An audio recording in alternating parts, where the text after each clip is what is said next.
In the news this week, emergency food parcels for struggling families set to increase in Perth South as rental and cost of living crisis continues. A WAMA News exclusive. Railway frenzy hits Perth's north as the first train departs along the new Yanchep rail extension. New non-stop flights from Paris to Perth launches this week as WA's international footprint expands. And on WP, religion versus politics, the battle of ideas and worldviews following Fatima Payman's breakaway. And later, Dr. Andrew Miller's comment.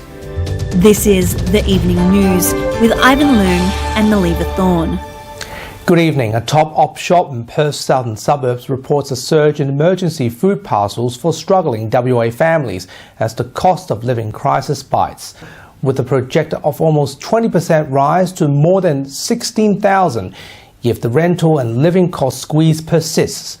Paige Reid with the exclusive details. A small business in Fremantle is doing their part to help those in the community who need it most. Located on South Street, PortCare are an op shop dedicated to providing cost of living relief to those needing it most. As well as selling clothes and house items for a discounted price, PortCare's staff as well as volunteers pack emergency relief packages which include everything a family may need to get them through the next week. PortCare have provided more than 13,000 food boxes to the community, with numbers expected to rise in the coming months to 16,000. PortCare's CEO, Charlie Ricardo, says it's a blessing that his workers and volunteers get to help the community. Last year we gave 13,200 and something fruit and veggie boxes away to people. This year we'll be giving away over 16,000. So there's that increase of 3,000 boxes just in that alone. We've had an increase in giving away of bread, emergency relief groceries, which is another thing again. That has all increased. There's a sense of grief that you feel for people. We do a Friday community lunch every Friday, and we are seeing more homeless people come through and serving lunches and things like that. Also coming in through here, so it is quite sad. Ricardo says they are the voice of hope in their community and they want the community to know there is a tomorrow.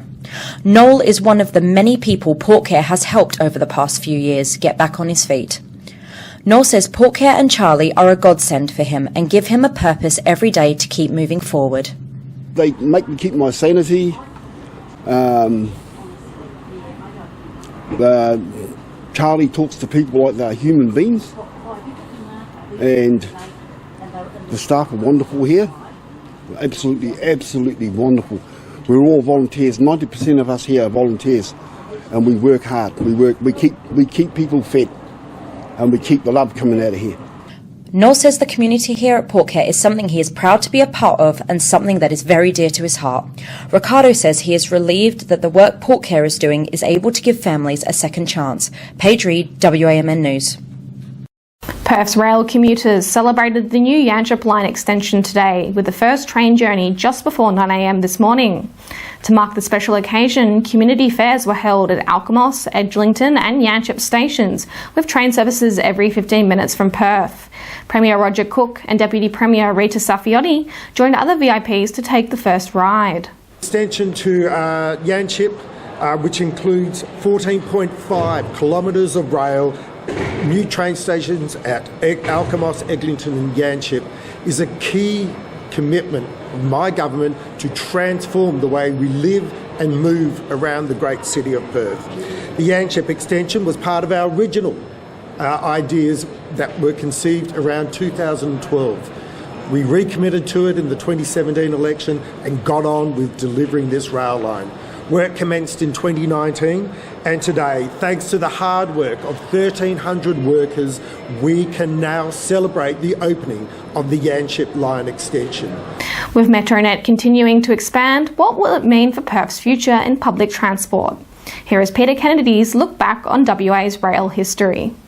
The opening of the rail line to Yanchep represents a major development in Perth's public transport structure. But things didn't always look so rosy for rail. It's just 45 years since the coalition government decided to close the Perth to Fremantle line on the basis that not enough people were catching the clapped-out diesel trains. 4 years later, Brian Burke's Labor government reopened the line and things haven't looked back. In 1989, Peter Dowding's Labor government promised to build the line to Joondalup, and in 2000, Richard Court's government committed to the Mandurah line, but through Canning Vale. It was Jeff Gallop's government which decided to bring the Mandurah line over the Narrows Bridge and under the city and reunite Perth and Mandurah. Very important. Then in 2017, Mark McGowan's government decided to build Metronet, a very ambitious project to link metropolitan services better and coordinate them so that Perth people can get around faster. It's running late and over budget, but future Perth generations will be the beneficiaries. Peter Kennedy, WAMN News. Hi there. Are you looking for a new home or want to refinance your car mortgage to get a better rate? At AA Finance Solutions, we have the expertise and knowledge to help you to find the right loan for your needs and budgets. Contact us today. Let us help you to make your home ownership dream a reality. AA Finance Solutions, your local mortgage broker. A man has been arrested and charged after two alleged break-in incidents in Perth South. At around 3:20 a.m, a man allegedly forced entry into a charity store after smashing a glass door in Mears Avenue. Police suspect a tomahawk or an axe was used during the alleged break-in. The male suspect allegedly smashed a glass cabinet and took some jewelry before leaving the store. Moments later, the male tries to force entry into another restaurant in the same shopping mall. His alleged attempts were unsuccessful and he left the area shortly after. This Thursday, a 49-year-old Calista man was charged with one count each of attempted burglary with intent, burglary and commit on a place, and stealing. He is due to appear before the Rockingham Magistrates Court on the 29th of July. BHP's announcement this week to place Nickel West under care and maintenance until at least 2027 has drawn strong criticism from the opposition. The decision comes in response to significant changes in global nickel market conditions. Nickel prices, which averaged more than US $25,000 per tonne in the 18 months starting from early 2022, have dropped to US $16,725 per tonne, putting considerable pressure on BHP's Nickel West operations. BHP emphasised that all employees will be redeployed to other sections and divisions of the company. Premier Roger Cook expressed deep regret at the company's decision and stressed that the government will work with stakeholders to move forward. The opposition criticised the federal safeguard mechanism and the state's energy policies, stating that they have made industries like nickel refining non-viable in WA. The first instalment of the $700 electricity credit has been rolled out this week as a further step towards easing the current cost of living crisis WA is facing. WA Premier Roger Cook says delivering cost of living relief is his government's top priority after visiting a family in Yokai this week. This first instalment will see $350 for small households and $362.50 for small businesses begin to appear on electricity bills starting next Saturday, July 20th. The second instalment will be applied in the December-January billing period. For those who do not have an account with Synergy or Horizon, applications for assistance are expected to open from July 31st. For those who have an account with either power companies, the credit will be automatically applied. The first non-stop flight between Paris and Perth began this week, bringing a third direct air connection from Europe to Western Australia and delivering a major boost to the local economy. Supported by the Cook government, the near 17-hour flight will operate 4 days per week throughout the European summer and the Paris Olympics on Qantas's Boeing 787 Dreamliner aircraft. Services will continue year-round, 3 times per week from mid-August 2024. The first flight from Perth to Paris takes off on Friday, with the first return flight to land this afternoon.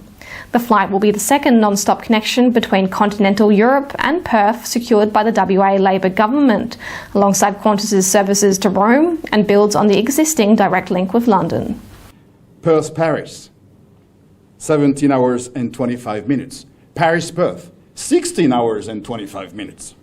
4 flights a week, all around the world, the year. we are fortunate to have Perth located as a gateway to Australia, which is such an advantage and demonstrate the importance of Western Australia to the country. And now here's Austin Pollock with what's coming up on 6 News tonight. Thanks guys, the top stories we're following on 6 News right now. Labor announces more candidates in key seats as rumours of an early election later this year continue to swirl. Anthony Albanese tells Russia to back off after they accused Australia of adding to anti-Russian paranoia. And a royal visit by King Charles and Queen Camilla all but confirmed, with visits to Sydney and Canberra expected later this year. You can watch 6 News live on the hour, every hour, 24/7 via our YouTube channel. For now though guys, it's back to you. Thanks, Austin. Today's the big day, the Yanchep Railway extension opening at last. What are your thoughts, Ivan? It took a few years, but 200 VIPs come on board, and that's before we talk about other people trying out today, all the way till night time. So it's going to be very exciting for many people who always imagine to ride the trains beyond Joondalup, and that's before other extensions, but there's more projects coming along, we definitely know that. And now, here's Paige Reid with WP. Thanks team, welcome to Western Perspective, I'm Paige Reid. This week the discussion about religion and politics continues following the breakaway of ex-Labor Senator Fatima Payman. Her sensational departure from the ruling party has triggered discussion on the mixing of religion, politics and worldviews. With the possibility of a Muslim voting movement targeting Labor seats in the federal election, what will happen next? Former State Liberal MP and Australian Christian Lobby WA Director Peter Abetz joins us this week. Thank you, Peter, for joining us. Mixing religion and politics is like trying to mix water and oil. It doesn't really work, does it? Well, religion and politics, people often say they don't mix, but in actual fact, they have always mixed, because politics reflects a person's worldview, and a person's religion is their worldview. And even an atheist has a worldview. Their belief system is that there is no spiritual dimension to life, that only the physical side of things is real. So every person has a worldview, and they bring that into politics. The state election is coming in less than a year, and the Australian Christians will be contesting. Is this the right thing to do? In Australia, and certainly in Western Australia, we've had, for example, the Australian Christians, a political party that's been in operation for many years. They are a grouping of people who want to have Christian values very strongly expressed in the political space and be a voice for that. And that's certainly an appropriate expression. And the important thing is that we need to focus on allowing people to have the freedom to give expression to their views and to be heard, so that their input can be taken seriously. There are concerns that there could be religious voting movement that can lead to more tension in society. What do you think? Look, I think that any group of people in a democracy have a right to express their view. We've seen, for example, how the farmers in Western Australia have been combined together. And I'm sure some would vote Labor, some would vote Liberal, but they've banched together over the issue of the live sheep exports. So that is a big issue for them, and so that's to the fore of their mind, and so they're driving that in politically, and that's their every right to do that. In the same way, people who have a particular view on euthanasia or abortion or land rights, whatever it might happen to be, in a democracy they're perfectly free to form a political grouping and to contest elections or to lobby for a particular aspect of legislation or an issue that's important to them. That's how democracy works. So how do we draw the line in the future? What I would love to see is that the major political parties would actually not be so narrow as to exclude people of faith from the party machinery, if you like. And I'm not saying that that's the case in every political party, but if political parties increasingly isolate people of faith, then people of faith will find another avenue to give expression to and get involved in politics. So I think it's really up to the major political parties to treat people of faith with respect. Peter Abetz, we are out of time, but thanks for being with us this week. Great to be with you. And now, here is Dr. Andrew Miller with his weekly medical and news commentary.